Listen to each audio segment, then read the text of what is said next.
Buongiorno, ben ritrovati con Focus TG. Buon sabato a tutti voi telespettatori. Subito la cronaca. Con la cronaca andiamo dalla nostra Tiziana Bolognani a Voltago, a Gordino. È stata una notte di paura per un incendio che ha visto versate 27 persone evacuate e un gran lavoro dei vigili del fuoco per tutta la notte anche questa mattina. Buongiorno Tiziana, cosa è successo e com'è la situazione oggi? Buongiorno Nicola. Sì, si è rischiato davvero che un'intera borgata, un'intera contrada andasse a fuoco questa notte dalle 22:50. A quell'ora infatti è partito l'allarme al 115. Nel giro di pochissimi minuti un incendio devastante che pare essere partito da una costruzione adibita a fienile ha coinvolto 3 abitazioni, distruggendole, rendendole praticamente inagibili. E come dicevi tu, i residenti, 28 in totale, sono stati evacuati. Fortunatamente non ci sono stati feriti né intossicati. C'è stato davvero un grandissimo lavoro a Frassenè di Voltago a Gordino. Siamo in via Nazionale, una località turistica, e infatti 2 delle 3 abitazioni interessate dall'incendio, per 2 si tratta di seconde case, mentre in una abitazione è di residenti, di proprietà di residenti, una coppia con 2 bambini minori che già questa notte, grazie anche alla disponibilità, alla solidarietà dei cittadini, hanno trovato subito una sistemazione. Gli altri invece hanno potuto fare rientro, anzi non potuto, hanno dovuto fare rientro nelle loro abitazioni di residenza originale. Grandissimo il lavoro dei vigili del fuoco, praticamente per spegnere e domare questo violento e furioso rogo. Nella frazione di Voltago sono confluiti tutti i vigili del fuoco disponibili, e quindi sono arrivati da Agordo e Belluno con personale permanente volontario, dal distaccamento di Vittorio Veneto, da Caprile, poi Canale d'Agordo, poi Gosaldo. Complessivamente hanno operato quasi una quarantina di pompieri, oltre ai volontari della protezione civile agordina. Ancora in corso questa mattina le operazioni di verifica di eventuali focolai presenti. Sono iniziate le operazioni di bonifica e di messa in sicurezza degli immobili, ma come ci ha detto il sindaco Giuseppe Schena, sarà complicato per queste 3 case ottenere l'agibilità, perché di fatto le fiamme hanno completamente distrutto il tetto di queste 3 abitazioni, quindi copertura completamente bruciata, e devono essere fatte le verifiche statiche. Insomma, si cercherà di capire anche per quale motivo sia divampato questo rogo, pare per l'appunto all'interno di questo fienile prospiciente alle 3 abitazioni. Le persone, come tu dicevi, sono state subito evacuate anche le persone che vivono nelle case limitrofe, e insomma diciamo che si è rischiato davvero di rivedere le immagini di Moè di Laspe di qualche anno fa, quando un furioso incendio davvero distrusse un'intera borgata. Nicola. Grazie a Tiziana Bolognani. Ovviamente questa sera vedremo anche il servizio di quanto accaduto, quindi le testimonianze di quanto accaduto. Grazie ancora. Noi restiamo però in tema, diciamo così. Ieri siamo stati a Gallio per la riapertura della via che era rimasta chiusa dopo l'esplosione della tubatura del gas. Era 3 mesi fa la tragedia della morte del dottor Rossato. Vediamo. Gallio, riaperta via Eck nel tratto antistante la villetta distrutta dall'esplosione causata dalla rottura di un tubo del gas durante alcuni lavori di scavo lungo la strada, costata la vita al medico 72enne Luigi Rossato.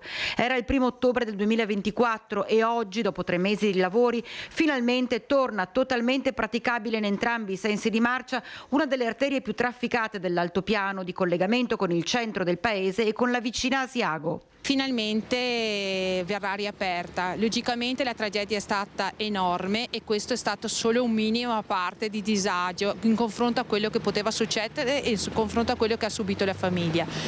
Quindi noi ringraziamo i cittadini per la pazienza, gli ospiti che sono venuti per la pazienza, però purtroppo prima non potevamo riaprirla. Intanto sul versante investigativo sono ancora in corso gli accertamenti e le verifiche per cercare di capire di chi sia la responsabilità di una simile tragedia. 9 i nomi iscritti nel fascicolo aperto dalla Procura di Vicenza. I capi di imputazione sono disastro e omicidio colposo, lesioni colpose e incendio colposo. E se Via Eck riapre finalmente, chiudendo una parte di quella terribile vicenda, resta tutto un dolore che ha lacerato una famiglia e un'intera comunità.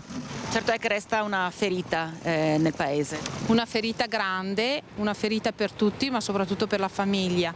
Ogni tanto li sento, poverini, soprattutto durante le feste di Natale non è stato un bel momento, perché una perdita così enorme e come è stata la perdita soprattutto, quindi è quello che dà più dolore. Sin da subito ha dichiarato una cosa, ovvero io sono orgogliosa dei miei cittadini, delle mie cittadine per come hanno affrontato questa situazione. E lo riaffermo e lo sottolineo proprio questo, perché si è avuta una comunità unita, non solo verso chi ha subito la perdita, verso i familiari, ma anche verso le persone che hanno lavorato. Tra poco andremo a Montebelluno con la nostra Lina Paroneto, ci collegheremo tra poco per parlare della tragedia, la notizia arrivata poco fa della morte della bimba, lo ricorderete, di Montebelluno, 17 mesi, che 5 giorni fa era stata colpita da un malore nel letto, era stata ricoverata d'urgenza all'ospedale di Padova. Dopo 5 giorni di agonia purtroppo la piccola non ce l'ha fatta, meno di un anno e mezzo. Fra poco dunque ci collegheremo con Montebelluna. Intanto torniamo a vedere la notte di violenza all'ospedale di Abano Terme, dove un 24enne appena fermato dai carabinieri ha seminato il panico aggredendo sanitari e un vigilante, l'ennesimo episodio di violenza contro i sanitari in Veneto. È stata la notte che nessuno di noi vorrebbe mai vivere, perché abbiamo avuto un'aggressione da parte di un paziente. Avevamo un paziente che è stato portato in area verde dalle forze dell'ordine e che dopo un po' di tempo che era ricoverato è andato in escandescenza. Si è strappato l'accesso venoso, ha iniziato a picchiare tutti quelli che trovava intorno a lui. Una furia cieca ha tentato di colpire qualsiasi cosa o persona si trovasse davanti a lui. Sono stati attimi di terrore quelli vissuti nella notte tra il 2 e il 3 gennaio nel pronto soccorso della casa di cura di Abano Terme. Un 24enne fermato pochi minuti prima dai carabinieri con dell'hashish alla stazione di Terme Ugane era stato portato in ospedale perché in caserma non si era sentito bene, in preda agli effetti degli stupefacenti. Appena arrivato in pronto soccorso ha iniziato a dare in escandescenze. Fortunatamente avevamo un operatore molto in gamba, molto coraggioso, che si è messo davanti ed è riuscito a placcarlo. Senza fargli male è riuscito a trattenerlo, perché in quel momento avevamo paura. Lui era fuori controllo, avevamo paura che oltre che contro di noi si accanisse anche contro gli altri pazienti che erano là. Fondamentale l'intervento di un operatore sociosanitario del pronto soccorso che nella colluttazione ha riportato contusioni alla spalla guaribili in 15 giorni, insieme ad un vigilante notturno, anche lui colpito da pugni e schiaffi. Dopo molta fatica sono riusciti a calmare l'esagitato, che ha fatto in tempo a colpire anche un carabiniere. I militari infatti sono ritornati in pronto soccorso e hanno così denunciato il 24enne senza fissa dimora per l'aggressione e resistenza a pubblico ufficiale. Dopo Cittadella, dove in ospedale qualche mese fa era avvenuta una violenta aggressione ai carabinieri e sanitari, questa volta al turno della casa di cura di Abano Terme, che fino a questo momento era stata risparmiata da episodi di violenza nei confronti dei sanitari, che però, come ci racconta la responsabile del pronto soccorso, spesso vengono aggrediti verbalmente. È la prima volta che riceviamo aggressioni fisiche. Purtroppo riceviamo aggressioni verbali. Le aggressioni verbali alle volte fanno ancora più male delle aggressioni fisiche, perché noi ci mettiamo tanto impegno, tanta dedizione. Come si sa, nella sanità italiana i numeri sono quelli che sono. Noi cerchiamo di rendere i tempi di attesa il meno lunghi possibili e di dare il massimo dal punto di vista sanitario e dal punto di vista umano ai pazienti. Questo alle volte non viene colto dai pazienti e l'aggressione verbale è frequente. Dalle aggressioni sanitarie ai vandalismi, spesso con protagonisti i minorenni, potrebbero avere le ore contate i responsabili e anche in questo caso con tutta probabilità sono minorenni che hanno appiccato incendi dolosi nel parco Nuove Gemme di Spinea. Intanto il comune ha deciso di chiudere l'area, siamo nel Veneziano. Da questa mattina, come vedete, gli operai sono al lavoro per chiudere provvisoriamente questa zona in attesa dell'intervento definitivo. Dopo i vandalismi nelle palestre e gli incendi appiccati il 27 dicembre e la notte del 2 gennaio all'interno del parco Nuove Gemme di Spinea, dietro il pattinodromo, il comune ha deciso di intervenire tempestivamente per impedire che accada nuovamente e rassicurare i residenti preoccupati. Ci siamo adoperati per chiudere questo ricettacolo che è diventato appunto un covo di ragazzate, praticamente vengono qui la notte e probabilmente per passare il loro tempo si mettono a creare danni a quelli che sono gli immobili, i danni appunto agli edifici pubblici. Non è successo solo qui, hanno cercato anche di entrare all'interno delle palestre. Adesso ci stiamo adoperando perché è necessaria ovviamente l'autorizzazione paesaggistica per poi chiudere definitivamente in muratura questo angolo qua che verrà ovviamente riqualificato, anche perché una cosa importante, noi ad agosto abbiamo portato a casa 2 contributi importanti per il pattinodromo perché andremo ad efficientarlo, quindi non solo la parte di efficientamento energetico della struttura, ma andremo anche a riqualificarlo anche in vista poi della conclusione dei lavori della nuova scuola media. Inoltre sarà potenziato il sistema di videosorveglianza. Dal 2025 tutte le strutture pubbliche avranno un controllo degli accessi e anche un sistema di videosorveglianza dedicato proprio. Ad agire con tutta probabilità sono le stesse persone, un gruppetto di minorenni provenienti da contesti familiari di disagio sociale noti alle forze dell'ordine. Il comune ha già presentato denuncia. Le denunce sono state fatte subito fin dall'inizio, anzi una raccomandazione da parte del prefetto è anche ai cittadini di fare le denunce quando appunto succedono casi come questi, che in questo modo le forze dell'ordine, poi ci muoviamo anche noi di conseguenza, le forze dell'ordine in questo modo hanno ovviamente sotto controllo e monitorano la situazione. In questo caso specifico comunque le autorità giudiziarie sono già ovviamente al lavoro da tempo, da mesi e quindi la situazione comunque è monitorata dal comando dei carabinieri qui di Spinea. Per accendere i fuochi i vandali hanno utilizzato i libri della casetta per il book crossing, aprendo la teca e dando fuoco al contenuto, rovinando anche sedie e panchine. Non sono vandali, non sono stati vandali, non è stato un atto vandalico, ma certamente una superficialità che poteva costare cara e che gli è costata una denuncia. Parliamo dei 2 sciatori bolognesi che hanno provocato ieri una valanga staccata dalla cima della pista Labirinti in Tofana, nel comprensorio sciistico di Cortina. Fortunatamente non ha causato né feriti né il coinvolgimento di persone. Il fatto è accaduto poco prima delle 10:30 di ieri e a provocare il distacco sono stati proprio 2 sciatori bolognesi che stavano scendendo sulla pista chiusa al pubblico per lavori di innevamento, apparentemente per recuperare un bastoncino da sci. La coppia è stata denunciata all'autorità giudiziaria dai poliziotti del commissariato di Cortina, allertato dagli agenti addetti al servizio di sicurezza e soccorso in montagna che per primi sono intervenuti facendo convergere in zona decine di uomini del soccorso alpino e della Guardia di Finanza con 3 unità cinofile, oltre all'elicottero del SUEM che ha sorvolato la pista in tutta la sua estensione alla ricerca di eventuali feriti. Le operazioni di bonifica della superficie della valanga sono proseguite per diverse ore e poi ovviamente la denuncia per i 2 sciatori bolognesi incauti, davvero incauti. Continuano le indagini sulla morte di Sandra Pegoraro, la OSS di 52 anni investita mentre attraversava la strada in via Ponte Vigo d'Arzere a Padova. È una storia terribile, l'abbiamo raccontata nei giorni scorsi, era scampata un femminicidio ma non è scampata all'incontro con il destino.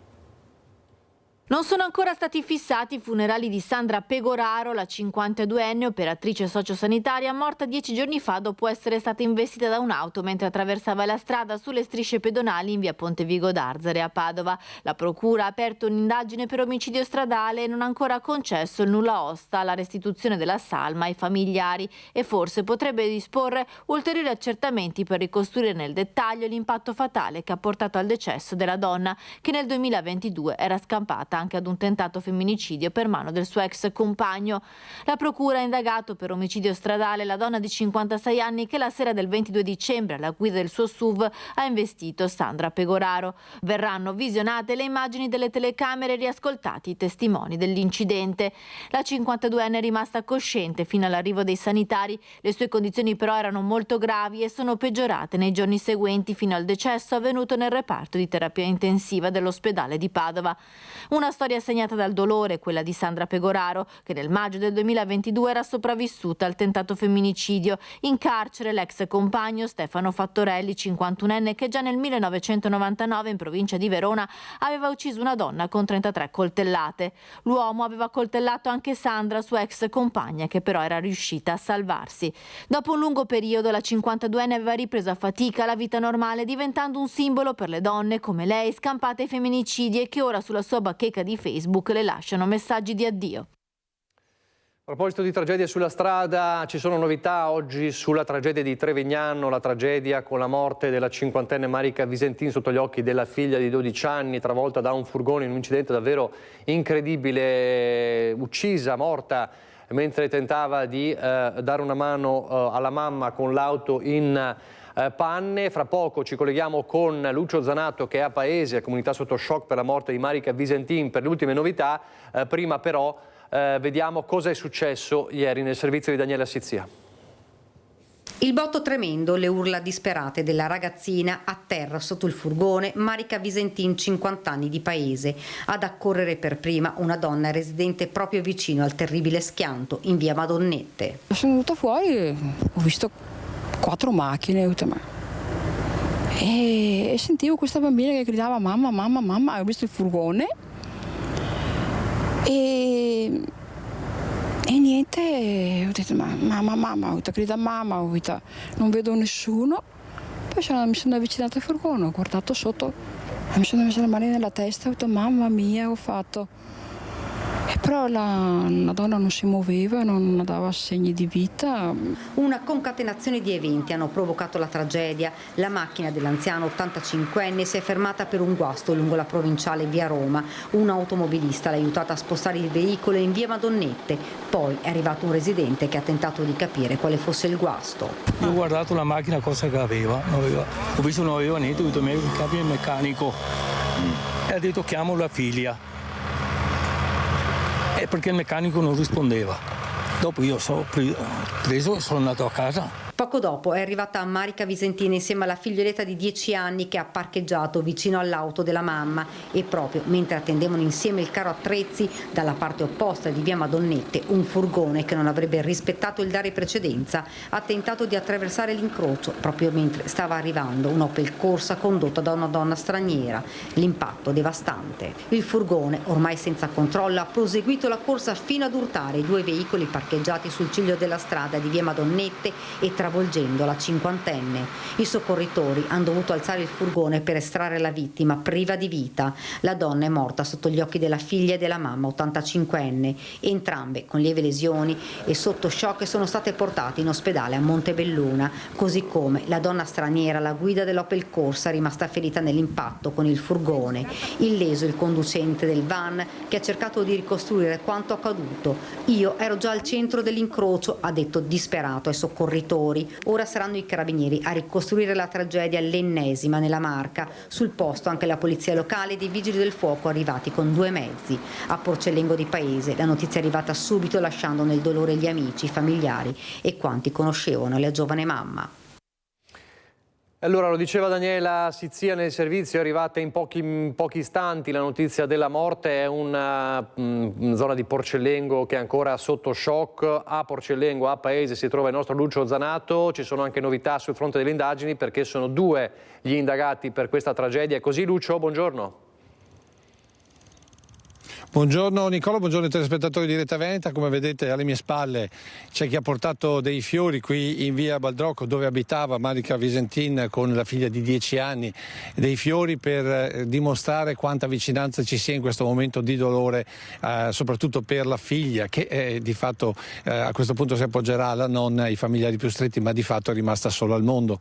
Qui c'è grande commozione per quello che è accaduto, tutti dicono un tragico appuntamento con il destino. Sotto il profilo invece delle indagini sembra proprio che saranno indagati sia il conducente del furgone sia la donna ucraina che invece era alla guida dell'Opel Corsa per l'incidente che poi ha causato proprio la morte della 49enne, indagati con l'ipotesi di omicidio stradale.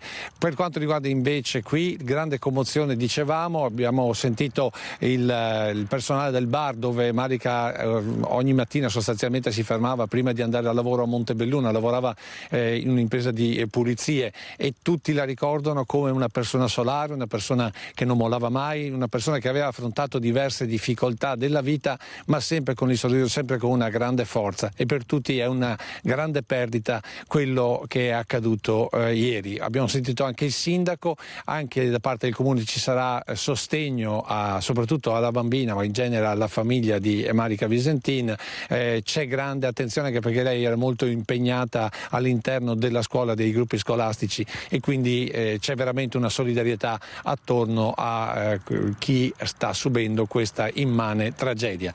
Torniamo invece per quanto riguarda il discorso delle indagini sulla strada, su via Roma a Trevignano, perché è una strada sotto esame, perché non è l'unico punto, cioè non è stato l'unico incidente mortale accaduto proprio in quella zona.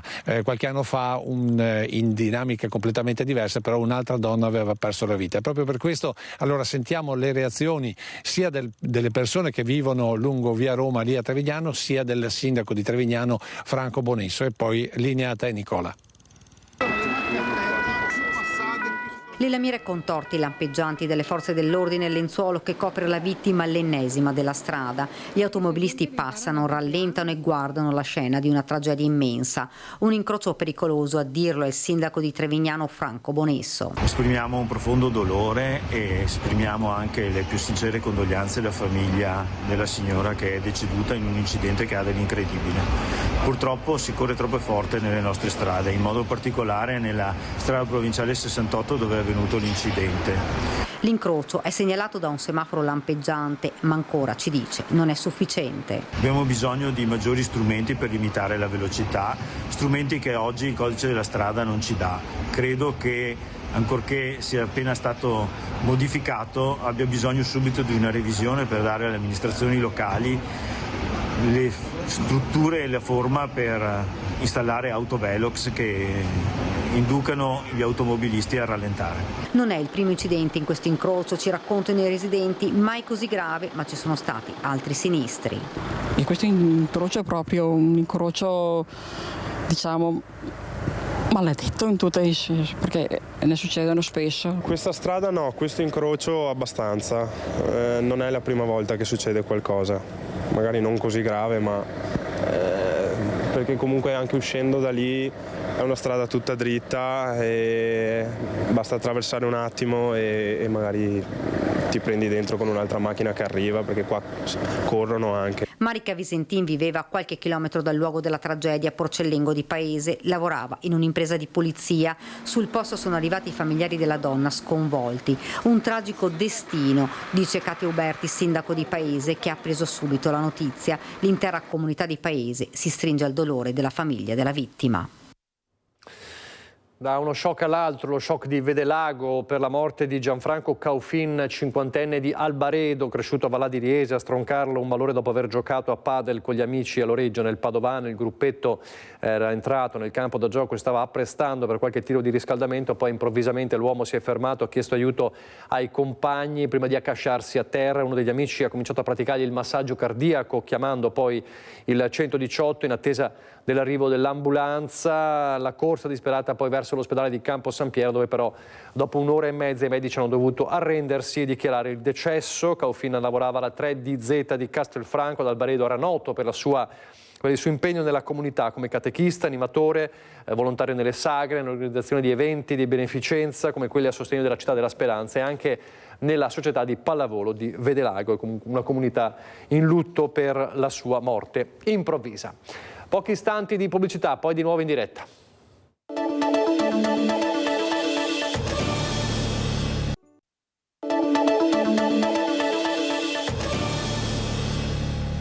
Nuovo in diretta con Focus TG, fra poco torneremo alla cronaca e ci collegheremo con la nostra Lina Paronetto, che proprio in questi minuti è riuscita a entrare nell'abitazione, a parlare con i familiari della bimba di 17 mesi, la piccola che purtroppo dopo 5 giorni di agonia non ce l'ha fatta, è morta, era stata ricoverata d'urgenza 5 giorni fa a Padova per un improvviso malore che l'aveva colta la mattina di 5 giorni fa nel suo lettino, una bimba di 1 anno e mezzo, poco meno di 1 anno e mezzo.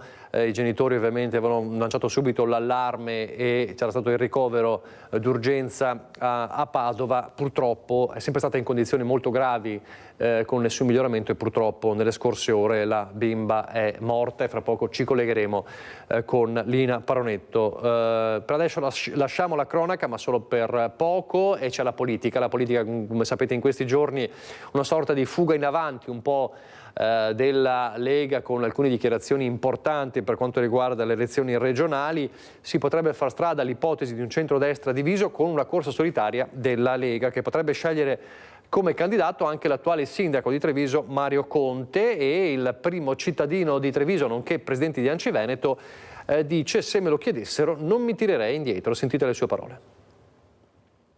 Credo che sia ancora abbastanza prematuro, nel senso che non sappiamo ancora quando andremo a votare, se nel 2025 o nel 2026. Io continuo a custodire ancora il sogno che possa essere ancora il nostro presidente Zaia il candidato alla presidenza del Veneto, perché se lo merita, perché i veneti lo apprezzano, lo stimano, ha lavorato bene e perché dovrebbe dare continuità. Se così non sarà, apriremo una riflessione interna alla coalizione, ma soprattutto interna al nostro partito, perché l'obiettivo è quello di correre in coalizione, perché dove il centrodestra unito si presenta unito, dimostra di saper amministrare bene e vince.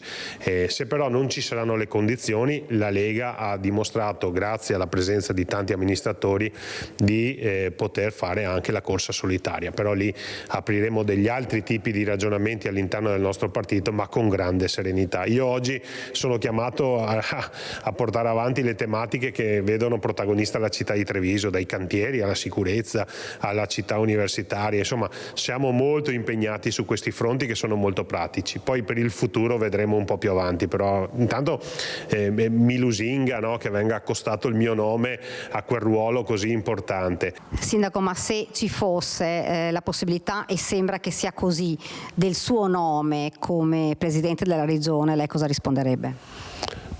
Ma io credo che a chiunque verrà chiesto la risposta sarà sicuramente positiva, e quindi dovessero chiedermelo a me ovviamente non mi tirerei indietro. È altrettanto vero che la fortuna di militare nella Lega è che ci sono davvero tante persone che sono capaci e in grado di ricoprire quel ruolo, a partire dal presidente Zaia, però penso agli assessori regionali, consiglieri regionali, tanti sindaci, i parlamentari. Insomma, c'è davvero un esercito di persone che potrebbe ricoprire quel ruolo, e sono convinto che a chiunque verrà chiesto la risposta sarà affermativa, compreso il sottoscritto ovviamente. E adesso dalla politica parliamo delle tasche dei veneti, pedaggi più cari a fronte di cantieri infiniti. Contro il nuovo aumento scattato il 1° gennaio per la tratta della A27 Venezia-Belluno, che porta la tariffa a 9,20 €, scatta la protesta dei bellunesi. Il 2025 si è aperto con la notizia del rincaro del pedaggio autostradale per la tratta della A27 Venezia-Belluno, che dal 1° gennaio costa 9,20 €, più 1,80% l'incremento stabilito da Autostrade per l'Italia, che la concessionaria ha giustificato con l'inflazione e i costi di manutenzione delle infrastrutture. I rincari dei pedaggi sono diffusi in tutta Italia, ma quello per percorrere la A27 fa rumore, visto che la tratta è puntellata da anni da infiniti cantieri che vincolano gli automobilisti a gincane settimane, fra cambi di corsia e velocità che non supera talvolta i 50 km/h. E stavolta i bellunesi hanno deciso di fare la voce grossa. Ieri una petizione è stata lanciata su change.org. Nonostante il servizio limitato, il pedaggio è un costo ingiusto per una viabilità compromessa, dicono i promotori, che chiedono l'esenzione del pedaggio nei tratti interessati dai cantieri, maggiore trasparenza sui tempi e le modalità dei lavori, un piano concreto per ridurre l'impatto sulla comunità. Un'autostrada efficiente non è un lusso ma un diritto, ed è ora che chi gestisce la A27 ascolti le nostre richieste, si afferma nella petizione. Le adesioni sono già numerose. Aumenti paradossali a fronte di disservizi, tuona Claudia Scarzanella, presidente di Confartigianato Belluno, che afferma: si parla tanto di lotta allo spopolamento delle terre alte, ma con i rincari dei pedaggi certo non si favoriscono gli spostamenti verso la montagna, non solo per i turisti ma anche per chi viaggia per lavoro. Dai pedaggi, dai rincari ai pedaggi a chi non riesce a trovare una casa nonostante ci siano tanti alloggi sfitti. La storia da Mestre, anzi da Marghera, di Donatella Vescovo. Ecco qua, murata e murata. Questo è uno schiaffo alla miseria per persone come me che hanno bisogno di una casa. Donatella Vescovo, la 56enne di Marghera, ancora senza un tetto sopra la testa, ci dà appuntamento sempre a Marghera tra le case insula di Via della Rinascita, e non a caso. Qui, tra porte e finestre murate, serrande abbassate e chiuse, contiamo ben 35 case sfitte, quindi libere. Perché se ci sono le case, i bandi aprono dal prossimo maggio con le assegnazioni anche delle emergenze previste addirittura per il prossimo anno, cioè nel 2026, si chiede. Si facessero un giro per Via della Rinascita a vedere quanti appartamenti sono chiusi. Non chiedo tanto, chiedo una camera e cucina. Adesso c'è anche questo discorso social housing. Va bene, ci sto dentro. Arrabbiata, disillusa e triste perché da dicembre scorso i servizi sociali, a suo dire, non sarebbero più in grado di aiutarla con il promesso piccolo contributo, e così fino a febbraio per questioni di bilancio, le è stato detto, ma bollette e spese corrono autonome. Mi hanno detto che hanno chiuso i bilanci, per cui io sono ospite da un amico e praticamente devo pagare l'affitto, ma non potete sbalottarmi in questa maniera. Cioè mi hanno parcheggiato là senza chiedermi: Donatella, come stai, come non stai, zero. Messa là, tanto ce ne laviamo le mani. Donatella sostiene di aver riposto molta fiducia nell'assistenza del comune, ma se la fiducia corre sulla via dell'amore, Donatella dice di averne perso le tracce cammin facendo. Perché non oltre che io sono adesso ospite di questa persona, ma io ho dormito in una panchina, al freddo, e ho dormito in mezzi toppi. Chissà possa presto ritrovarle queste tracce proprio qui, lungo questa zona, il cui nome sa di buon auspicio, Via della Rinascita. Questa è la realtà delle cose. Dobbiamo svegliarci. C'è chi non trova casa e chi invece oggi ha fatto i conti per cominciare a addocchiare i saldi, al via i saldi invernali in tutto il Veneto. Allora, in attesa di collegarci con Padova, vediamo la vigilia a Treviso.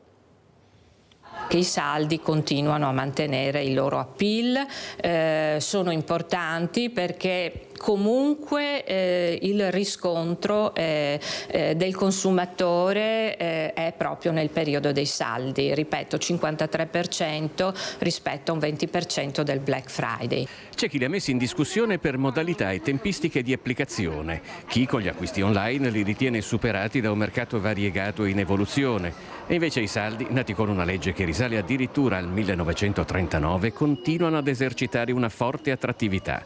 Nella marca trevigiana gli addetti ai lavori guardano i saldi del gennaio 2025 con un cauto ottimismo, forti anche di incoraggianti previsioni d'acquisto. Noi sappiamo che i trevigiani spenderanno 241 euro per l'abbigliamento, 203 per le calzature e 179 per gli altri accessori di moda, però avranno un atteggiamento prudente e cauto. Prudenza e cautela prima di mettere mano al portafoglio sono per certi versi fisiologiche al periodo di incertezza economica, ma vengono anche da lontano, da un'evoluzione o involuzione dei salari che porta ad una spesa ponderata. L'82% dei trevigiani dichiara di sentire ancora il peso dell'inflazione o, se vogliamo, la ridotta capacità di acquisto, di potere d'acquisto del cosiddetto ceto medio. Il Censis ci ha parlato di sfibramento psicologico, economico appunto della classe media, di una riduzione del 7% in 20 anni di potere d'acquisto. Allora, così ieri la vigilia a Treviso, vediamo oggi come sta procedendo, quali sono i primi input, i primi feedback anzi dal Veneto. A Padova, Valentina Visentin, buongiorno. Buongiorno, sono feedback positivi quelli che ci arrivano, perché complice anche il bel tempo, i saldi sono partiti molto bene. Qui a Padova le vie del centro sono già affollate dalle prime ore del mattino, quando hanno aperto i negozi, e anche le stime di Federmoda, Ascom, Confcommercio sono buone. Qui con me c'è proprio Riccardo Capitanio. Insomma, già come questa prima mattinata avete un riscontro positivo di questo avvio dei saldi? Sì, abbiamo i primi rilevamenti di mezzogiorno che danno un più 4% sull'anno scorso, quindi bene, anche perché quest'anno il sole ci ha premiati, e poi abbiamo un bellissimo weekend che va dal sabato al lunedì, quindi sono tutte le prospettive per fare dei bei saldi. Che stime avete sul lungo periodo? Perché poi i saldi dureranno fino a fine febbraio, quindi avete già ipotizzato una stima di spesa? Sì, va sui 140 euro pro capite, quindi chi spenderà sui saldi, e oggi abbiamo un altro dato che abbiamo rilevato, che è uno scontrino medio per persona di 100 euro, quindi oggi diciamo che hanno preferito comprare quasi il giaccone, perché il giaccone è il prodotto quasi più venduto nel momento dei saldi, perché è anche il prodotto che costa di più. Abbigliamento, appunto, scarpe, ma anche elettronica, tanti settori, e nel periodo dei saldi anche per i negozi, per i clienti di tornare nei negozi fisici a fare acquisti. Ci sono delle indicazioni che valgono sempre per fare l'acquisto corretto? Certo, allora noi la fortuna di entrare in un negozio fisico è che si può controllare il prezzo dall'inizio alla fine, quindi dall'inizio della stagione, da settembre in cui arriva il capo, un cliente può controllare che il prezzo sia veramente quello fino al saldo che poi viene scontato. Le indicazioni sono le basiche che diamo sempre, però è importante saperle, che nel prezzo di cartellino deve esserci il prezzo iniziale di partenza, la percentuale di sconto e il prezzo di realizzo. Sappiamo che i cambi sono consentiti per i capi difettosi, invece per i cambi taglia sono a discrezione del commerciante, che al 99% è sempre disponibile per i cambi merce. Ultima domanda veloce: com'è stata intanto questa stagione per il commercio? C'è stata un po' di ripresa? È stata una stagione che è partita molto bene perché a settembre-ottobre c'era un clima che chiamava l'inverno, quindi noi siamo molto legati ovviamente alla stagione.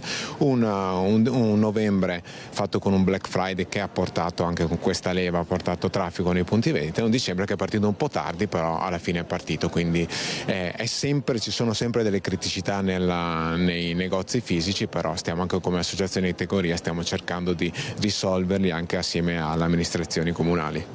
Grazie mille. Allora, Riccardo Capitanio, da Padova è tutto, linea allo studio. Grazie a Valentina Visentin e al presidente di Federmoda Confcommercio Veneto. Allora torniamo a Montebelluno, lo dicevamo in apertura, la morte della piccola di 17 mesi dopo 5 giorni di agonia. Lina Pronetto è riuscita poi poco fa a parlare con i familiari. Buongiorno Lina, ti vedo in compagnia del vice sindaco, buongiorno. Sì, buongiorno Nicola, sono qui con Francesca Pezzo per la parte tecnica, siamo in via Trevignano a Montebelluna, ci ha raggiunto e lo ringraziamo Claudio Borgia, vice sindaco di Montebelluna, che è appena salito in casa a portare le condoglianze del sindaco Adalberto Bordin e dell'amministrazione comunale alla famiglia, a papà David, mamma Marsi, siamo saliti anche noi, situazione insomma comprensibilmente molto triste, la bambina è morta questa notte, dopo 5 giorni, era ricoverata in cardiologia pediatrica a Padova da lunedì mattina, da quando i genitori l'hanno trovata nel letto in arresto cardiaco. Le condizioni erano risultate subito molto gravi, non si sapeva al momento per quanto tempo fosse rimasta in assenza di ossigeno e sappiamo quali danni purtroppo può provocare al cervello e agli altri organi la carenza d'ossigeno. La bambina è stata trattata, monitorata per 5 giorni. Nella notte sono stati staccati i macchinari che permettevano il battito cardiaco e adesso questa famiglia che ha 3 bambini, aveva 3 bambini, insomma è rimasta con i 2 più grandicelli che sono comunque molto piccoli, il papà è operaio. La piccola Lavenda si chiamava così, purtroppo non c'è più, la situazione è quella che è. Il comune sindaco è vicino, ce l'aveva già detto il sindaco l'altro giorno, a questa famiglia che viene anche sostenuta insomma da tempo proprio per dare una mano. Stiamo parlando comunque di 2 genitori e 3 bimbi piccoli. Sì, mi ha chiamato il sindaco questa mattina e mi ha chiesto di portare le condoglianze da parte sua, ovviamente dell'amministrazione comunale, cosa che ho fatto.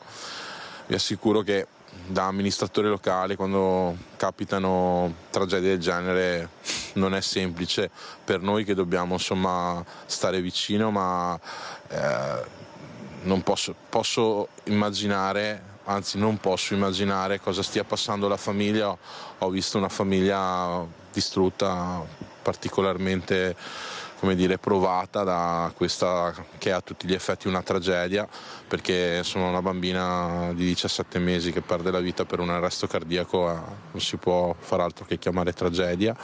E ho avuto modo di parlare con il papà perché la mamma ovviamente era distrutta.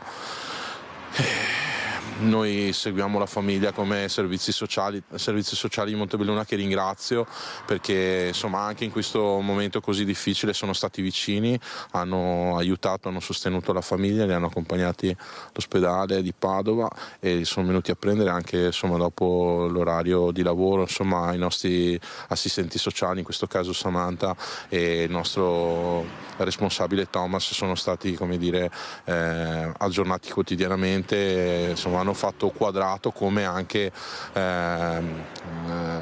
le maestre della scuola frequentata dai ragazzi, e quindi non solo i servizi sociali, le maestre, la scuola, insomma c'è stata una sinergia. Il quartiere è una famiglia conosciuta, comunque il papà lavora ormai da 8 anni qui a Montebelluna in un'azienda del territorio, fa l'operaio, insomma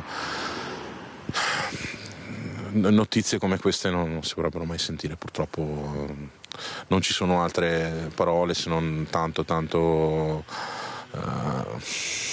rispetto per un dolore che immagino insomma farà fatica a svanire, ecco, sì.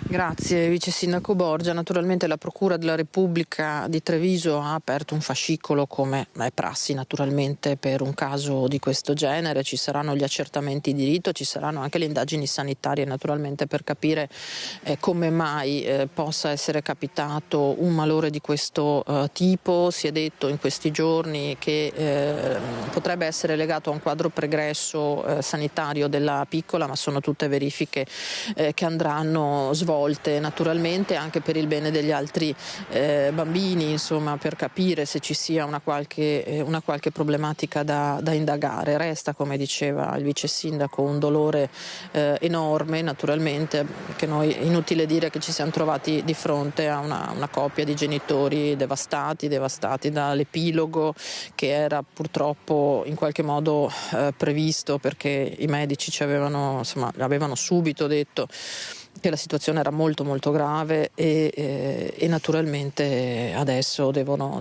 gestire questo dolore, anche la fatica insomma di queste ore, di questi giorni trascorsi in ospedale. E il papà, ecco, ci ha detto che la volontà è quella di svolgere il funerale della piccola qui nel territorio, di tenerla qui nel territorio. Vice Sindaco, e questa è l'ennesima riprova anche, no, di questi nuovi cittadini, ecco, che si integrano e che hanno una vita qui ormai. Sì, No, ne ho parlato anch'io con lui e mi ha fatto presente questa cosa, è una cosa ovviamente che noi apprezziamo moltissimo, significa insomma che la comunità montebellunese non solo è stata vicina in questo momento così tragico, ma in generale nel corso di questi 8 anni è stata partecipe e la famiglia si è sentita, come dire, partecipe della stessa comunità.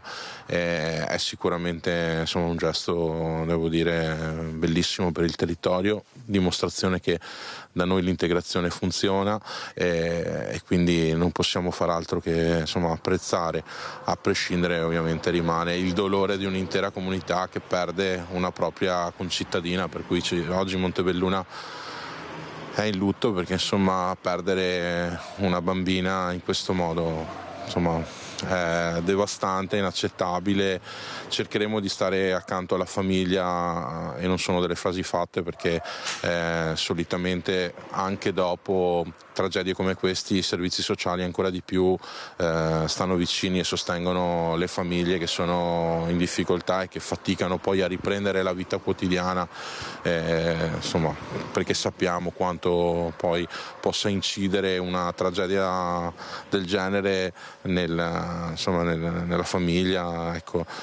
E nel proseguo delle loro esistenze. Grazie a Claudio Borgia, vice sindaco di Montebelluna. Con Francesca Pezzo, Nicola, ti restituiamo la linea. Grazie a Lina Paronetto. Restiamo nella Marca, aprirà con tutta probabilità ad aprile, siamo a Treviso, la prima comunità per il recupero di minori e adolescenti violenti o autolesionisti. A realizzarla un giovane psicologo e psicoterapeuta che da Padova ha deciso di trasferirsi a Treviso, dove ha trovato il sostegno della parrocchia di Santa Maria del Rovere. Allora in anteprima vediamo le immagini di questo complesso. È un cantiere aperto, la palazzina di via Avogadro degli Azzoni a Santa Maria del Rovere. Un edificio che diventerà la prima comunità per il recupero di minori e adolescenti violenti verso se stessi e verso gli altri. A realizzarla Manuel Racchelli, un giovane psicologo e psicoterapeuta che porta in città oltre 10 anni di esperienza maturata a Padova. Chiamato a Treviso da Don Adelino Bortoluzzi, da sempre attento ai giovani e alle loro difficoltà. Così, dopo gli universitari in crisi che poi arrivano alla laurea studiando in canonica, ora la parrocchia sostiene questo progetto che vuole dare una risposta concreta al malessere dilagante che sfocia in atti violenti come quello in via Castelmenardo. Una struttura che sarà pronta ad aprile, ma che Don Adelino segue, come dimostra la visita che facciamo con lui oggi, praticamente ogni giorno, convinto che solo attraverso professionalità come quelle di Manuel si possa curare questo male oscuro che colpisce giovani e famiglie.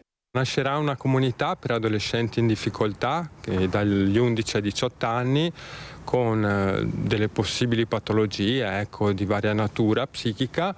Ma il progetto prevede anche uno spazio nella struttura stessa della parrocchia. Con la parrocchia di Santa Maria del Rovere stiamo pensando di aprire uno spazio ascolto, un centro diurno rivolto anche ai ragazzi che invece manifestano più agiti aggressivi e rivolti a una violenza che sta straripando. Quello che noi andremo a trattare non è solo l'adolescente, ma tutto il nucleo familiare. Perché secondo Manuel Racchelli si cura la violenza dell'adolescente agendo sugli adulti che lo circondano, per primi genitori ed insegnanti. Non è possibile che un genitore vada in contrasto con un insegnante. È come quando a casa mamma e papà litigano. Un conto è che litigano tra di loro, un conto è che diano messaggi contrastanti al figlio. A quel punto il figlio chi ascolta? Di chi può avere fiducia? Non ha più fiducia di nessuno dei due, non ascolta più nessuno dei due. Adulti seguiti e formati quindi per indicare la strada giusta ai loro giovani. Questi adolescenti che sembrano spersi, se li si va a vedere in centro sembrano persi, non si capiscono più, sono insicuri. Di fronte a questi adolescenti, secondo me, qual è la forma più terapeutica che esiste o più forte a livello terapeutico? Riuscire a trovare quella cosa che appassiona il giovane, tirarla fuori e fargliela vivere. È così che smette di far cazzate in giro, no? Allora adesso noi andiamo in pubblicità, poi ripartiremo dai pane e vin e dalla tradizione della Befana. Fra poco.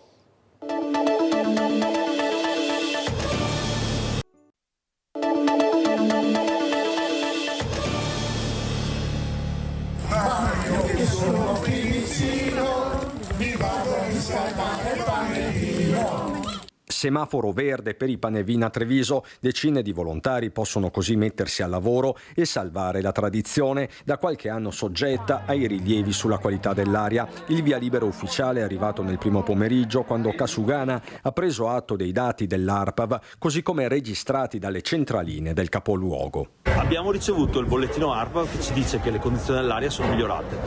Siamo scesi in allerta verde, quindi come da ordinanza procederemo a dare a disposizione per l'esecuzione dei Panevin.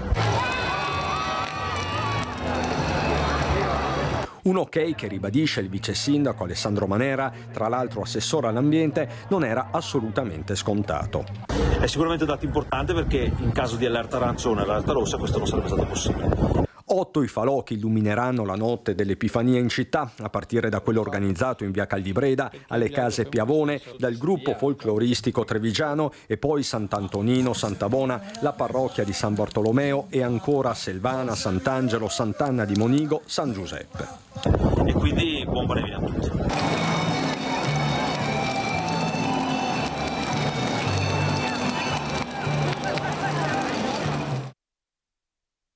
Noi abbiamo 6 e più accessi alla piazza e in ultimo avremo, oltre allo sbarramento mezzo pesante, avremo comunque anche un uomo in divisa armato.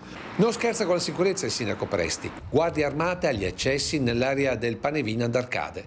Del resto, con un'attesa di 10.000 persone nella piazza principale domenica sera, la responsabilità è tanta. Poi, considerando cosa è accaduto in America, in Germania, ma anche a Capodanno a Rimini, Presti ha chiesto aiuto a prefetto questore e comandante dei Carabinieri. E ringrazio anche il prefetto, il questore e il comandante dei Carabinieri per aver aderito alla mia richiesta dell'aumento di uomini rispetto agli anni passati. Abbiamo circa 70 persone che fanno volontariato tra Servizio Serti Treviso, Carabinieri in congedo di Montebelluna e gli alpini dislocati all'interno della piazza e dei parcheggi delle strade garantiranno la massima sicurezza. E a proposito di Rimini, Presti si schiera con il maresciallo dei Carabinieri. E auspico comunque anche lì che il Carabiniere comunque diventi un eroe e non un bandito come sta passando per la magistratura. Ma anche una volta dentro l'area ci saranno controlli sull'ordinanza che il sindaco ha appena firmato. Non è previsto e non è permesso che ci siano bottiglie di vetro vendute o immesse in piazza, petardi sparati o introdotti in piazza, né tantomeno spray urticanti di nessun genere. Allora dai Panevin siamo tornati in diretta, la tradizione della Befana. Aspettando la Befana, la nostra Vanessa Banzato ci parla di tradizioni. Buongiorno, siamo a Romano Dezzelino. Buongiorno Vanessa. Buongiorno a te Nicola, a tutte le persone che ci stanno seguendo da casa. Siamo in attesa della Befana e aspettiamo la simpatica vecchina, perché dobbiamo chiamarla così, assieme a Roberto Popi Frison, che è un esperto delle tradizioni storiche locali. E assieme a lui capiremo come facevano i contadini una volta ad attendere, ad aspettare la Befana. Innanzitutto, sì, buongiorno a tutti. Innanzitutto preparavano il falò. Il falò è l'elemento chiave della Befana de Avecia.